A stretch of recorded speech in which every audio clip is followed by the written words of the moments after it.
A toxic couple in Bangalore decided to have a Netflix and chill date night. She wanted to watch a horror movie while he was fixated on an action film. They fought and he left. She turned on the horror movie, but barely half an hour into it, she fell asleep on the couch. When she woke up sometime later, Netflix was on. But strangely, she could see herself in it. The same house, the same red couch, and herself.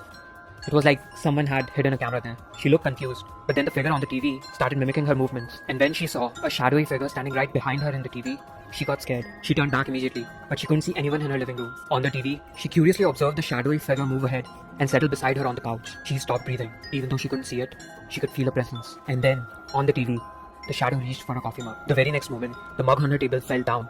And that is when she yelled. She turned off the TV, caught up and ran for the door. As soon as she opened it, she saw her boyfriend, who was about to ring the doorbell. He came back to apologize, but got spooked as well when she said what was happening. He looked around, but the presence was gone. He hugged her to sleep that night, but by the time she woke up in the morning, he had left for office. She got pissed and called him.